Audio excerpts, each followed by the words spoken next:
Artificial Frontier Podcast. All right, buckle up because today we're diving into a story that is just wild. Wild is an understatement. Yeah, part music history, part like treasure hunt. And totally mind-boggling. Seriously, we're talking about the Wu-Tang Clan's Once Upon a Time in Shaolin. The album that there's only one copy of. One copy. It's crazy how they flipped the whole idea of music on its head, especially in the digital age. Yeah, they basically turned an album into like, I don't know, a rare painting. Or a sculpture, something you can't just download. Exactly. And getting to the bottom of this, well, we've got articles, interviews. Legal documents, the whole shebang. It's like piecing together this puzzle, but instead of a picture, we get this saga. A saga of hip-hop, big money, and some decisions that make you scratch your head. It's like they looked at how music was being devalued online and said, hold my beer, watch this. Exactly. But to understand this, we got to rewind way back, 2004. Okay, back in the day. RZA, the mastermind of Wu-Tang, and this producer, Silverings. You're just hanging out. On top of the Great Pyramid of Giza. Now that's a brainstorming session. No kidding. And that's where this crazy idea hits them. This audacious plan. To create an album unlike any other, something that would elevate music. To the level of fine art. Or high art. They wanted to create something inherently valuable because it was one of a kind. To fight back against what they saw happening in the digital world. With everyone just copying and sharing everything. And knowing RZA, there's always a deeper layer. Yeah, he's all about symbolism. So the number 8, that's key to this whole thing. 8 original members of the clan. 2015, the year they decided to sell it. Add those digits up, you get 8. Even the auction house they used, Paddle 8. And of course, an 8 on its side is the infinity symbol. Wu-Tang is forever, right? Right. So they go underground for the next 6 years, working on this album. Total secrecy. Only one physical copy, made in 2014. Locked away in a vault. In Morocco. Adds to the mystery, right? Absolutely. Fast forward to 2015, the auction begins, but with some insane rules. This is where things get really interesting. The buyer couldn't do anything commercial with the music for 88 years. Way longer than copyright. You were making a serious statement. You can't just buy this to make money off it. You buy this for the art itself. They could host listening parties, though. So there's this sharing aspect, but super controlled, like a museum. Very exclusive. And guess who ends up winning this auction? For $2 million. That's the part no one saw coming. Martin Shkreli.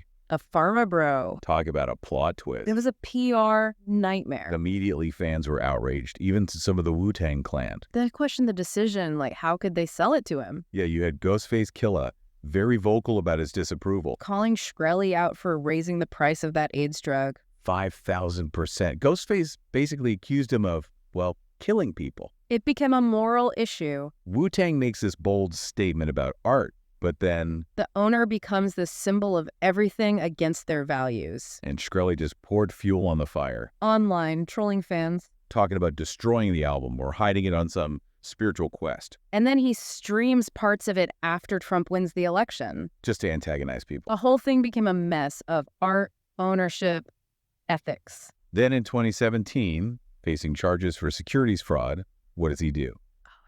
Tries to sell it on eBay. Can you imagine if that went through? Thankfully, it didn't, though the bid got over $1 million. It felt like the universe intervened. It did. But then Shkreli is convicted in 2018, and the government takes the album. It's almost poetic justice. Part of a $7.36 million asset forfeiture. Gone. It felt like the album got taken away from him after all his antics. But it still leaves this big question mark hanging over the album's future. What's going to happen to it? Right. The government wasn't going to hold on to it forever, so in 2021, they auction it off again. This time, super hush-hush. And it sells, get this, for $4 million. Wow, even more. And the buyer. This is where things get really interesting. Another twist in the tale. This group called Ples DAO, a bunch of crypto and NFT folks. What? Yeah, you heard that right. And they say their goal is to make the album more accessible. More accessible. How do you do that?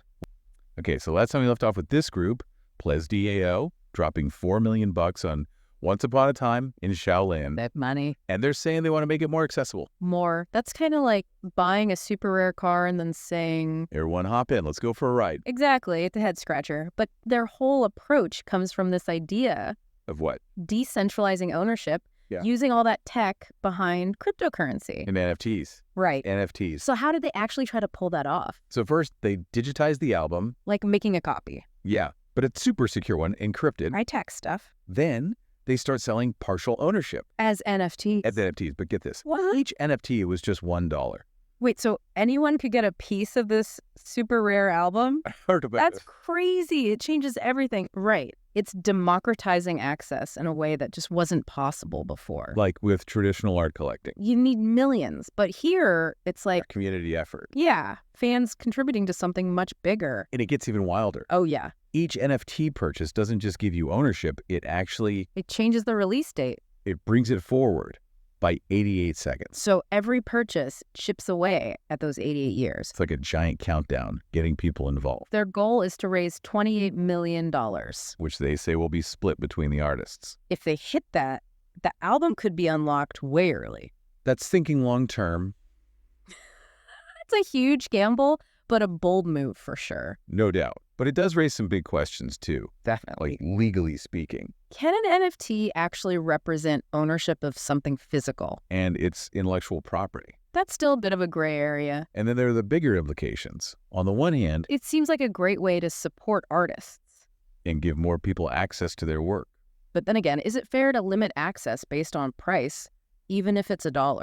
It's a tricky balance. It really blurs the lines between art as something you buy and art as something shared, It's a debate we're going to be having more and more. as more projects like this pop up. Absolutely. Yeah. And while all this is going on, the physical album, The one and only. it's not just sitting in a vault somewhere. Just showing it off. In 2024, Ples DAO loaned it out for its first public exhibition, Rare. the Museum of Old and New Art In Monet. in Tasmania. Of all places. I know, right? It kind of fits, though. Yeah, Monet is known for pushing the boundaries. So, Once Upon a Time in Shaolin is right at home there. They didn't play the whole album, though, just 30-minute excerpts. Curated. In a special listening booth. I wonder what those people thought. What did it sound like after all this hype? Right. Oh, there's some clues. One journalist who heard it said it wasn't as in-your-face as their first album, Okay, but easily as good as Wu-Tang Forever. that's high praise. It is, and there are a few other interesting bits. Like what? Apparently, Cher is on a track. Cher. Yeah, Cher. Not singing, I hope. No, acting, actually. Cher acting on a Wu-Tang album. It just gets weirder. It does.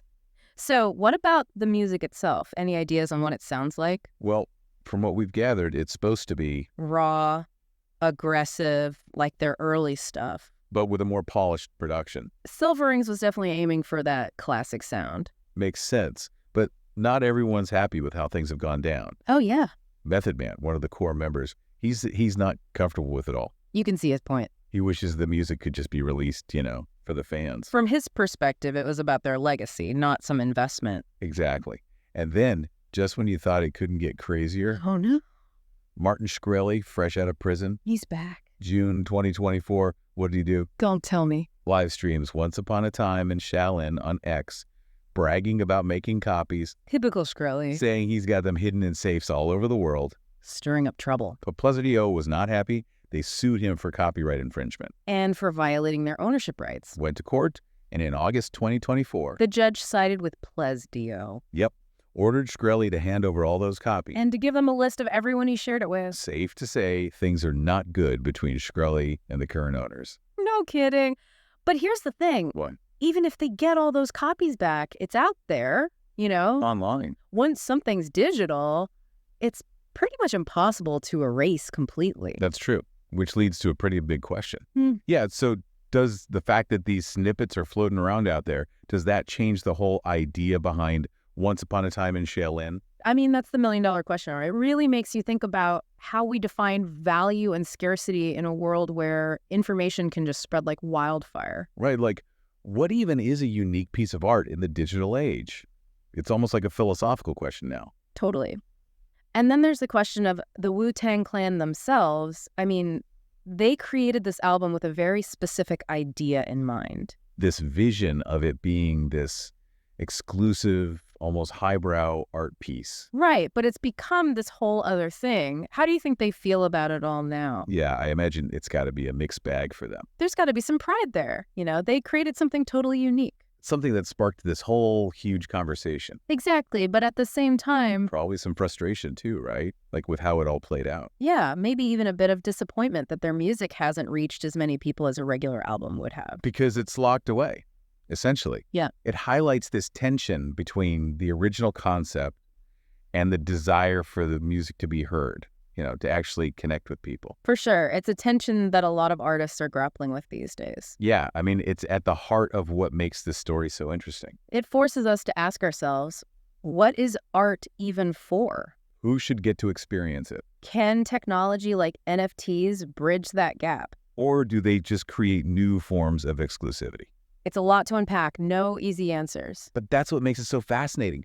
Once Upon a Time in Shaolin is like a perfect example of this bigger conversation happening right now about art, technology, and what it even means to own something in the digital world. Exactly. It's a conversation that we all need to be a part of because it's only going to get more complex from here. So to wrap things up, let's bring it back to you, the listener. Imagine you're the one who owns Once Upon a Time in Shaolin. What would you do with it? Would you share it with the world, keep it all to yourself, or come up with something totally different? The power and the responsibility would be all yours. It's definitely something to think about. Until our next deep dive, keep exploring, keep questioning, and most importantly, keep listening.